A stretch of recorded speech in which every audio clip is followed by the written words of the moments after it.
Hi, I'm Peter Quali. I play the Doctor, and you're watching EMS Productions.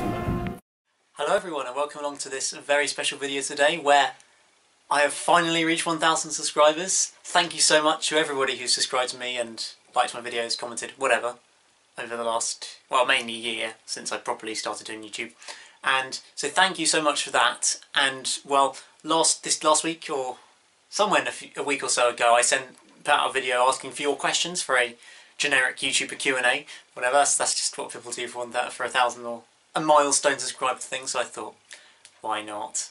I'll do it anyway. And it was such a great response from you guys. So thank you so much for all your questions sent in on both YouTube and on Twitter. And I'm going to try and answer as many of them as I can in this video. So, well, without further ado, let's get straight into the first question. Right then, well, I've got my phone here with all the questions that you guys have sent in, and looking down this, I've tried to sort of not look at the questions too much before I answer it, so they're fairly fresh answers, kind of my first answer, rather than having a week to think about it to try and bring out a proper answer, so it's very much my first thoughts on these questions. And so the first question here comes from Samuel Darlington. Thank you in particular to you for all my comments and your comments and likes and stuff. I know you've been one of my loyalist subscribers over the last year or so.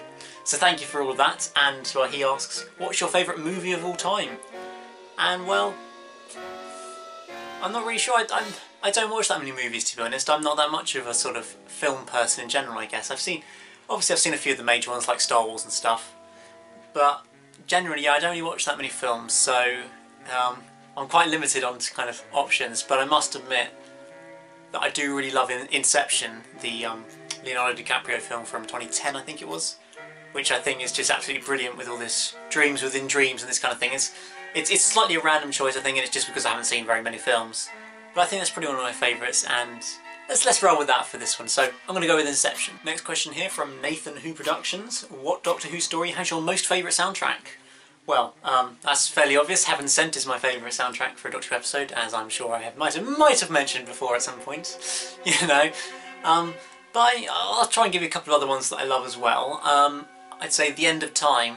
I absolutely love that soundtrack. It's like there's like a one disc, 1 hour from the special soundtrack, and I think that's absolutely brilliant. I think that would probably come in second place. I mean, it's got so many sort of epic tracks, with the big bombastic male choirs and vocals and stuff that Murray threw in, and just the big brass instruments, and then of course your sort of ending sad tracks when Ten's regenerating and Vale Deciem and these sort of tracks, and so I absolutely love it. Next question here from Pedro Guzman, another one who has seen comments and likes quite a lot of my videos, so thank you for all your support. And well, he's got a double part question here. What is your favourite two-parter? Oh, it's a tough one. I do absolutely love Magician's Apprentice and Witch is Familiar, I must admit. It's such a great story. There's just so many great two-parters in Doctor Who. I mean, Beowulf, Parting of the Ways, that's so good. And End of Time, I know, it's underrated. It's very underrated. But I love that one too.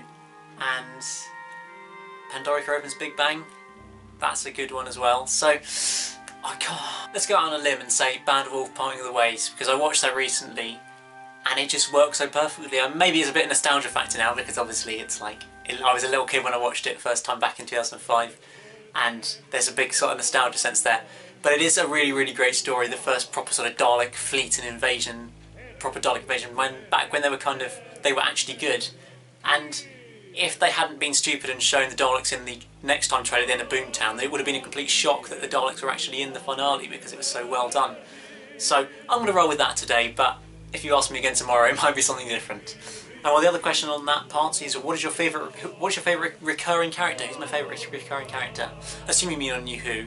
So, well, recurring character is an interesting way of putting it, because it's different to a companion, and I guess a recurring character would be kind of like Captain Jack or River Song or someone like that, because they're not really companions, but they kind of pop up every now and then. So, New Who, I'd probably say Captain Jack, because I do really love his character, Captain Jack. I wish he'd come back. I think there's a question about that later, so I'll say that for them.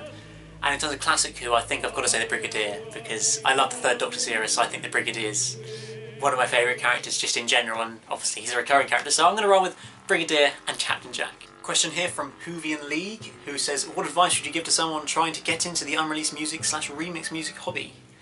Well, it's an interesting one, because clearly unreleased music is... Remix music is slightly different to unreleased music. I'd say unreleased music you kind of just need to find out how to do it. And there's a great video tutorial that someone, I believe he's called the Universal Man or something, I think he's called, or Caleb, I can't pronounce his surname, but someone on YouTube made this video explaining in all the steps exactly how to get the unreleased music. And that's how I found out how to do it, because I looked on that, I found that video, discovered it. And so I'll put a link to that for you guys if you want to check out how to do it. I did say at some point I was going to do one of those tutorial videos, but I just never really got around to it. I might at some point, but at the moment I haven't, so I'd say check that video out to sort of learn exactly how to do it, and then you kind of just post lots of them, I think, and post sort of ones when new episodes come around, if you can do that, if you're able to do that as well, to get them out when new episodes, because then that builds up the views and kind of gets people into it, and make sure, and always respond to requests. That's what I try to do. If someone requests a piece of music, I'll post it for you. So I think that's one of the key things as well. And in terms of sort of remixes of music, so where you kind of make music suites, just slightly different. I think it's also just finding the right tracks to put together and really nailing the sort of which sections of tracks you use and fading them nicely together to sort of sync the track so it all works neatly and doesn't kind of sound a bit disjointed as bits of different tracks are merged together. So I'd say that's how to do it, and you've got to have a passion for it. I think you've got to love Doctor Who soundtracks and music. Get them all, get all the FLAC soundtracks online. Shush, get them all from some website or whatever, and then get it through there and just have a go, get started. A couple of questions here from Justin Atkinson, who's another one of my loyal subscribers, so thank you for all your comments and likes and everything that you've said for the channel. Who asks, when did you join YouTube? Well, it's a weird one, because I joined YouTube technically, what it'll say on my YouTube channel is the 14th of February 2012, I think. Or maybe it was the 4th of February 2012. It was somewhere in February 2012 when I technically joined YouTube. And that was back when I was kind of pointlessly uploading F1 clips and this kind of thing that were just getting blocked because they were copyrighted and no one really cared. And so there are a couple of really old videos of me playing racing games and stuff. So if you go back to the very last video that I have, like switch it to oldest first, then you can watch some terribly embarrassing videos of like 13-year-old me or 14-year-old me doing sort of a live com of playing some terrible racing game. So check it out if that's the sort of thing that interests you, to see a very young me. It's slightly embarrassing. But yeah, so that's when I joined YouTube technically, but when I probably started doing all the Doctor Who stuff would have been about March 2015, I'd say, so probably about 15 months ago, maybe, somewhere around there when I started doing it probably, and then clearly the channel hit a bit of success when I put the Series 8 soundtrack out, which is kind of not the greatest way to gain subscribers, but it did. And then I continued doing unreleased music through till February, and I still do unreleased music, but then obviously February, got a proper camera, and I've been doing these videos ever since, so that's pretty much my channel sort of history, if you like. And the other question is, what's your favourite revival series, Doctor Who revival series? And I've got to say Series 9, I think. Clearly it's a series for the fans, except some of the fans don't like it, so that doesn't help, but it's very much a series for sort of proper fans, or, okay, it's an awkward way of saying it, but I love Series 9. I think Peter Capaldi is my favourite Doctor, Clara's probably my favourite companion, and they combined with such great episodes, the two-parters coming back, and everything combined to make such a brilliant series. I mean, I've covered Series 9 so much on my channel, and it'll be coming to an end soon with the last 2 or 3 reviews of the episodes, and then that'll be pretty much it for Series 9. I feel like I need to close the door of it a bit, because I've kind of talked to death about it pretty much. So yeah, I'd say that's my favourite, and probably Series 1 and 5 would come in at 2nd and 3rd. I'm not sure which one would be higher, 5 or 1, but they'd probably come in at 2nd and 3rd, and Series 6 is terribly underrated. Please, it is so much better than it's given credit for. So there you go. Question here from Alex Ducky, who asks, who is your least favourite Doctor Who character? And well, I don't know really. I guess from New Who, my least favourite character, I don't really have any that I sort of strongly dislike as such. Like some people can't stand River Song or Clara or this kind of thing. I do quite like all the companions really, and the Doctor. So you can never hate a Doctor really. So it's quite difficult to pick one from there. And I mean, there's so many characters in Classic Who. I mean, there's these sort of really average characters. I think there's sort of a fine line between characters that you don't like and characters that annoy you. Because there are some characters, maybe they're just in individual episodes, that kind of just annoy you and irritate you with what they do or the way they speak of this kind of stuff. And there's characters that are just a bit dull and boring and uninteresting and make you sort of just not particularly like them. So I should really throw a few names out there, but I mean, there's, back to the 60s, there's sort of the forgotten classic sort of companions, the likes of Dodo from the 60s, she just kind of didn't do much and kind of got shuffled away fairly quickly because she was just a pretty uninspiring character in general. And I mean, I haven't seen all the 60s stuff, so there probably are a few companions that I haven't explored enough through there as of yet, and I will need 2 more in the future. But yeah, it's a weird one. It's a really difficult question. I think I don't have anything against him, but I think Harry Sullivan is kind of a fairly average character as well. I'm just kind of not particularly enamoured to him at all. He's kind of not needed to be there. I have a feeling that he was cast or something because they thought they needed an action person, and then they cast Tom Baker, who could do all the action himself, so it didn't matter, or something I think, and then he kind of was left with nothing to do for that first Tom Baker series. I think it was something to do with that, and so he kind of becomes a pointless character. So I wouldn't say he's my least favourite, but he's just not a very good one, I think. And let's pick someone from New Who. Adam's rubbish. He is just he's no one who was dropped off the 2 episodes because he is just not very good. And so yeah, it's a difficult question to answer. And sorry I haven't given a very satisfactory answer, but that's the best I could do for now. Now we've got a next question here, sort of joint question from Doctor Who Figure Adventures, who's asking about your opinion on the Doctor Who experience. Have you been in the Doctor Who festival? Have you been blah blah blah? So essentially, have I been to Doctor Who experience and festival, and what do I think of it? Doctor Who experience, I haven't been to either of them, I have to say. I've seen lots of photos, video clips and whatnot from both of them, and I kind of wish I could go to them. And well, Doctor Who experience obviously in Cardiff. Was the Doctor Who festival in Cardiff, or was that somewhere else in London or something? I can't really remember. Because obviously the Doctor Who festival so far been a one-off back in November last year. I don't think that'll happen again this year because there isn't a series.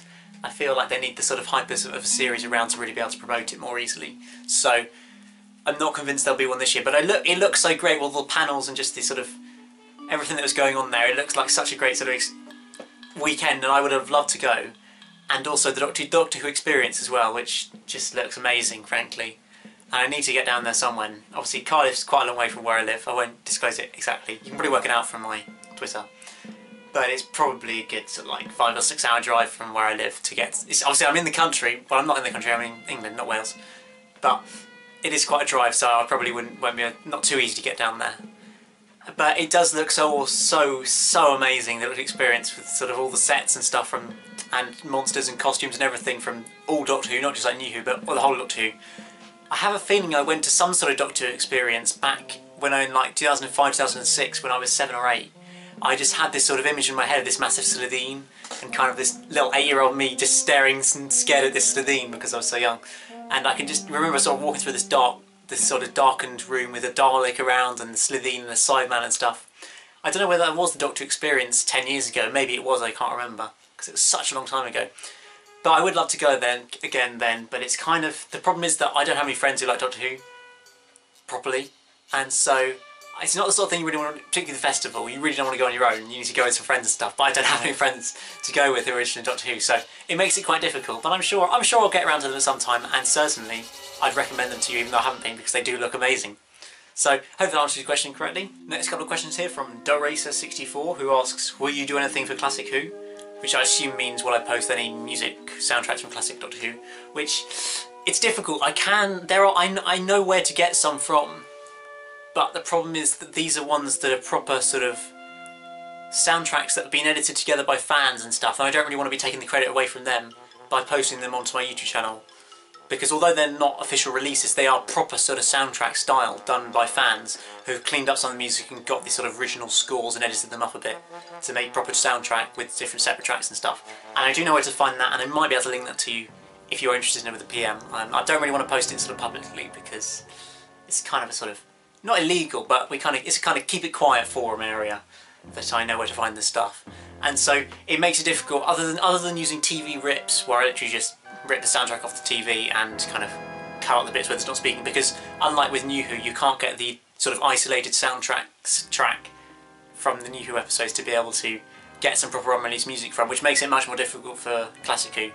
And so I can do a bit of that sort of rip stuff if you're interested, if you want that. Which sounds okay, it doesn't sound fantastic, but some of it sounds okay when there's no speaking and very little sound effects. It sounds fairly good, so I can do that if you'd like, let me know, and I can try and help you out.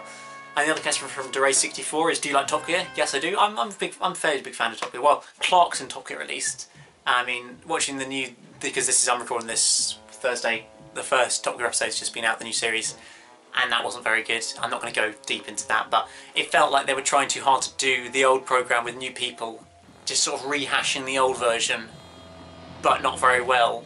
So it just seemed like Chris Evans was trying to pretend to be Jeremy Clarkson again, but it just doesn't work, and his chemistry with Matt LeBlanc wasn't particularly good either. So I didn't think it was particularly great. I saw a lot of hate on social media, which I kind of agreed with, and I don't think this version will go past this series. A couple more questions here from Justin Atkinson. I said throw them at me, so absolutely fine. And he asks, what's your least favourite story? Well, I was watching Fear Her and Love Monsters recently, and they are terrible. I mean, it seems to be almost slightly fashionable to like Love and Monsters now, like, oh, Love and Monsters is so underrated and actually great. But it's not. It's just bad. I mean, the idea, the whole thing is just not good at all, and so I'd put that probably right down there. Fear Her is just a completely nonsensical idea, and all this stuff about the spirit of the flame and all this kind of rubbish that they come up with, which is just pathetic. And Rose getting attacked by a scribble and all this kind of stuff, so that's very, very low. 4 out of 10, 3 out of 10 level, very low. And Classic Who, I haven't seen enough of it. I've seen a lot of it, and I mean, I did the video on Timelash recently, which I think is quite bad. But I don't think it's probably quite as bad as Fear Her, to be honest, because Fear Her is just terrible. And Sleep No More isn't really that bad. It's sort of a 5 or 6 out of 10. I thought it's a lot better. I mean, check out my review from a couple of weeks ago where I say it's not quite as bad as you're all expecting. So I think that pretty much covers it. And then he also asks, what's your favourite Big Finish audio? Well, I'm afraid I'm not a Big Finish person at all, sadly. I've just never really got into it. Well, I kind of want to. I've listened to one Big Finish fully, which was Spare Parts, the Sidemen, Genesis of Sidemen actually, because I thought, why not? I was going on holiday, long car journey, seemed like the right thing to do, just listen to that in the back while you're sitting there bored. And so I listened to that, and that was quite good. I thought that was quite good.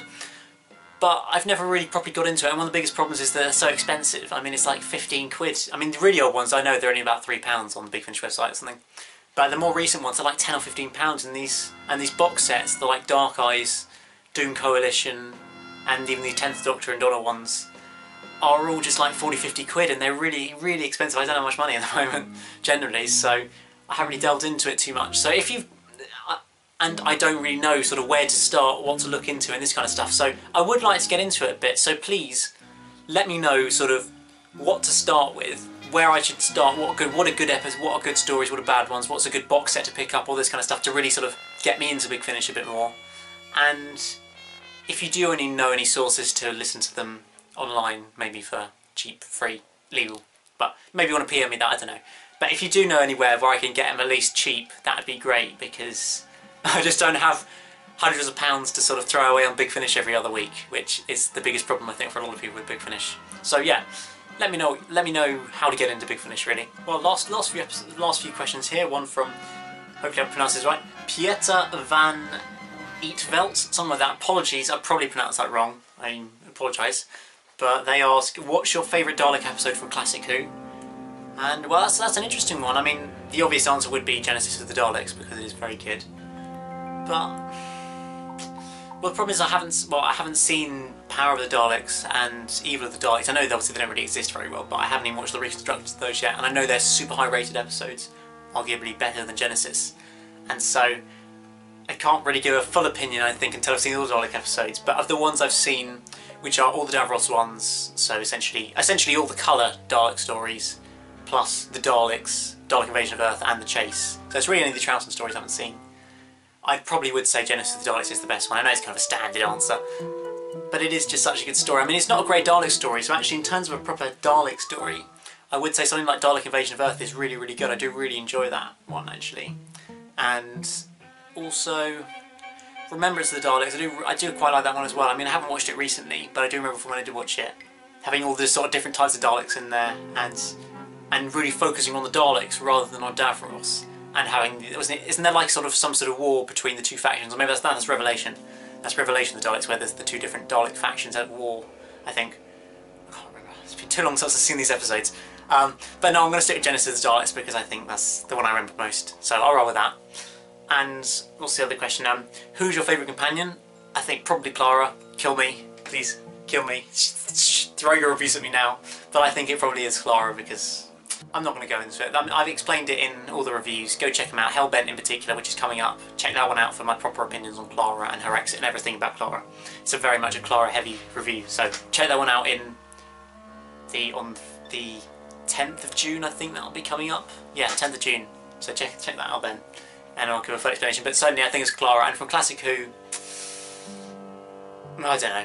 I love a lot. There's a lot of companions in Doctor Who, in Classic Doctor Who, so it's a bit hard to pick them out. So I'll leave it at that because this video's getting a bit long. So I'm going to kind of shorten the answers now. Question from Timey-Wimey Productions here, who asks, "It's rumoured that Captain Jack may be coming back for Christmas, which would be awesome. What are your thoughts on that, and what would you like to see between 12 and Jack?" Well, I'd love to see Captain Jack back. I mentioned it earlier that I absolutely love Captain Jack, and I can't believe it's been 6.5 years since Captain Jack has appeared in Doctor Who, and it's about 5 years since he's been in Torchwood, but then that ended. So sad. Bring back Torchwood. Hashtag bring back Torchwood. And at bring back Torchwood. Bring it back, please, guys. On TV, not just on audio, please. And yeah, I'd love to see Captain Jack back at Christmas. It seems a perfect opportunity because Pearl Mackie as Bill is as Bill. She's not coming back. She's not coming for the Christmas special, I don't think, or at least not properly. Her proper first episode is going to be the first episode of Series 10 in 2017. So it makes sense to have a guest sort of companion or adversary or whatever you like to call them. And so I think bringing Captain Jack would be a great idea. I mean, he's going to pull in viewing figures when Doctor Who probably does need it at the moment, the viewing figure's not so great. So it seems a fairly obvious choice. Bringing Captain Jack, give him a decent Moffat script, and away you go. I think Captain Jack and 12 would be absolutely brilliant, I think. I'd love to see that sort of, whether the 12th Doctor's a bit more sort of dismissive of Captain Jack, and I wonder if Captain Jack will flirt with the 12th Doctor, because he seems to flirt with everyone. But you wonder what sort of comments he'd have on a slightly older Doctor. I think it's really interesting to see. So I'm not convinced it will happen, but I'd love it if it did. But we'll have to wait and see for Christmas, won't we? Final YouTube question, which came in more recently, it says, Duracer64 again, how does it feel having over 1,000 subscribers? And well, I'm sure you'd love me to say I feel sort of special inside and this kind of stuff, but frankly, it doesn't feel that much different. I'm sorry, it's not all magical. Well, the magical 1,000, much as I like to pick it up. It's not suddenly sort of like 999 and then suddenly 1,000, this is the most amazing thing ever. It's great, I really do appreciate everybody subscribes to me, and it sort of keeps me going, motivated for the videos. But it's not the most amazing thing in the world, I don't think. There's better things than having 1,000 subscribers, so there you go. And finally, the last 2 or 3 questions are coming from Twitter, all from one person, from Ian Graham. Thank you for yours and tweeting me and stuff. Thanks for all the interaction, the likes, subscribes, whatever you do. Love it. And well, I had to have one Formula 1 question, so switch off for the next minute or so if you don't care. But he asked, if you could set an F1 GP anywhere in the world that a racing can be held, where would it be? So, where would I like a Formula 1 race that there isn't already one? What countries would be interesting? See, the problem is I know a lot of countries from F1, rather than sort of from life. I kind of pick up a country because F1 was there. And so, it's impossible, but it would be quite cool to see F1 sort of in the Antarctic or up in some sort of snowy country where it's like freezing cold and they have to have snow tyres, so it's maybe somewhere outside of Denmark or Iceland or somewhere in Scandinavia, Norway, maybe, where there's sort of Formula 1 cars on ice. I think that'd be absolutely amazing to see. But yeah, maybe somewhere in Africa as well. We don't have any sort of African Grand Prix, so I think that'd be quite good to go down there. A bit more of a global championship rather than ignoring a massive continent like Africa. So I think that would be great. And here we are, final question from Ian Graham again, who's asking, if you could bring 3 classic Doctor Who monsters back that haven't appeared since 2005, which ones would you pick and why? Well, classic monsters that I'd like to bring back. Sea Devils, definitely. I'd love to see them back. I mean, as I mentioned in my Third Doctor top 5 episodes video, that Sea Devils is my favourite Third Doctor story and probably my top 10 all time. I just absolutely love it. And so I'd love to see the Sea Devils coming back sometime in the near future, but it's slightly hard to see it actually happening. But it would be great if it happens. And other classic monsters I'd like to see come back. Trying to quickly think through all the classic monsters of Doctor Who. Do you like the Crinoids? They're an interesting idea. Well, obviously we've got to bring back the Zarbi, because the Zarbi are so awesome, clearly, with their men in bee costumes. It's just the perfect monster for Doctor Who. So there's number 2, obviously. And who else? Oh, what good classic villains. I'm kind of just having a mental block right now of good classic villains in Doctor Who that haven't come back yet. I mean, we've kind of covered all the big ones now. All the sort of major villains that were in multiple classic Who episodes, or Who stories even, have kind of come back now, so yeah, I don't know. Apologies for not answering this question very well. I just can't really think of any, so I'll stick with the Sea Devils, I think. And Oh, I'm going to have to give this a minute to think. I'm really disappointed in you guys. Well, just looking through my classic Who DVD collection to try and pick out episodes and remind myself of all the classic monsters, and I think the only other one that I'd really like to see back would probably be the Draconians, who are kind of not quite villains in a sense, but they're aliens at least. And I think, well, the sort of prosthetics were really good back in the 1970s, so I think they could look really sort of a great looking villain, which is what was always great in Doctor Who, to have a really great looking alien or villain. And so I think it'd be quite nice to see them come back too. But yeah, I'm very much struggling, I think, just mainly because most of the good ones have come back already. And that makes it difficult, I think. Well, there we go, that's pretty much it for this video. I hope I've answered all your questions pretty much, and answered them satisfactorily. I hope you sort of appreciate my answers. And if there's any other random stuff you want to ask me, please ask in the comments and I can probably give you a quick reply on whatever you like. And also, something to note that I've changed my Twitter handle, which you'll see on screen, to @EMS_Productions. Just make it easier to find on Twitter. So I'm EMS Productions. Someone already taken EMS Productions. How dare they? How dare they take my channel name and make it their Twitter handle? They already did that, so I had to use the underscore, but it's not too difficult. So please do follow me on there, as you can send me a tweet, send me questions on there and whatever, and just follow me for lots of Doctor Who updates and what videos I'm doing and F1 stuff and just whatever really. So follow me on there for that, and thank you once again for 1,000 subscribers. I think it's about 1,010 now. I really, really appreciate it so much. It's so great to sort of see that people actually care and want to watch my videos, care about my videos and want to watch them. And that's absolutely sort of a great thing, I think. So thank you so much for that. Hope you've enjoyed this video. Remember to like and subscribe if you're new here, because you might be. I don't really know where you're watching the Q&A, but you might be, you never know. And let me know if you've got any other questions or thoughts or anything you like. And I'll see you again very soon for another video. Thank you. Goodbye.